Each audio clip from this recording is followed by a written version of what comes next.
कि army join करने के लिए आपकी क्या प्रेरणा थी? तो जय हिंद दोस्तों, एंड सबसे पहले सभी लोगों को स्वतंत्रता दिवस की बहुत बहुत शुभकामनाएं, जो हमारा एक नेशनल पर्व है। मुझे याद है मेरे परिवार में कोई भी आर्मी में नहीं था, दूर दूर तक आर्मी पुलिस किसी भी यूनिफॉर्म में नहीं था।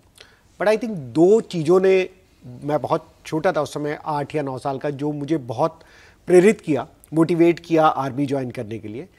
पहला ये था कि मैं यूपी के एक स्मॉल टाउन है मुरादाबाद में, वहाँ पे था, और वहाँ पे एक बार आर्मी बुलाई गई थी इंटरनल डिस्टर्बेंस को कंट्रोल करने के लिए। तो हमारे घर के सामने ही वो लोग थे जहाँ पे उनकी छोटा सा उन्होंने अपना कैंप बनाया था।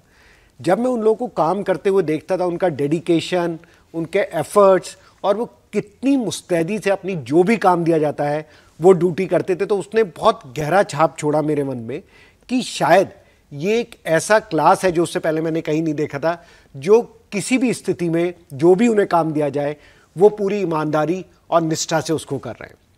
दूसरा, आपको याद होगा हम लोग की जो बुक्स होती थी, छोटी एलिमेंट्री बुक्स, उसमें हमें कहानियाँ पढ़ाई जाती थी। मुझे आज तक है, जैसे भगत सिंह की कहानी, चंद्रशेखर आज़ाद की कहानी, सुभाष चंद्र की आज़ाद, इन्होंने बहुत गहरा इंप्रेशन छोड़ा मेरे दिमाग में, क्योंकि मुझे लगा देश की आज़ादी के लिए जो इन लोगों ने काम किया, तो कुछ लोगों को वो बलिदान देना पड़ेगा इस देश की स्वतंत्रता बनाए रखने के लिए, और हम सब इस आज़ादी को बनाए रखें। कितना मुश्किल था 200 साल की गुलामी के बाद अपने देश के लिए एक आज़ादी कायम करना, और जिससे कि हम प्रोग्रेस कर सकें हर दिशा में। लेकिन कोई भी प्रोग्रेस तभी संभव है, चाहे वो इकोनॉमिक प्रोग्रेस हो, चाहे आपका फ्रीडम आपके विचारों की हो, जब आपके पास एक फिजिकल फ्रीडम है, आज़ादी है, आपकी सीमाएं सुरक्षित हैं। ऐसा नहीं है कि कोई भी आपके देश के अंदर आके घुस सकता है और आपको थ्रेटन कर सकता है। तो इतने करोड़ों लोगों की आज़ादी बनाए रखने के लिए कि वो चैन की नींद सो सके, कुछ लोगों को आगे बढ़ना पड़ेगा और पल पल उन्हें वो बलिदान करना पड़ेगा।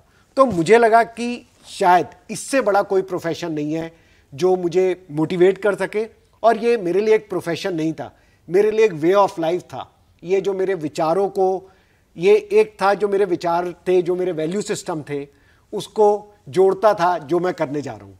तो मैं बहुत क्लियर था कि मुझे नहीं पता था कि मैं कैसे बनूंगा सोल्जर, बट मैंने अपने पेरेंट्स से यही बोला कि किसी भी तरह से मैं एक सोल्जर बनना चाहता हूँ।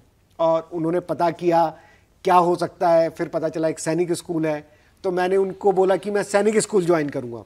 और मैं सच बता रहा हूँ, मैं उस समय गेम्स में बहुत था, पढ़ाई में इतना बहुत तेज नहीं था। मेरे फादर ने बोला, देखो वहाँ पे 20,000 लोग देते हैं और मुश्किल से 50 सीटें होती है, तो बहुत टफ कंपटीशन है, तो तुम्हें पढ़ना पड़ेगा। तो उस मुकाम को हासिल करने के लिए कि मैं ये यूनिफॉर्म पहन सकूं, मैंने इतनी पढ़ाई की कि मैं उस मेरिट में आ पाया, और फाइनली मैंने सैनिक स्कूल ज्वाइन किया, जो मेरा एक पहला पड़ाव था आगे जाके एनडी, और फाइनली वो यूनिफॉर्म पहनी। मेरे पास बहुत फेलियर मिले, सेटबैक मिले, लेकिन मैंने कभी हिम्मत नहीं हारी, और फाइनली वो मुकाम हासिल किया जहां मुझे पहुंचना था।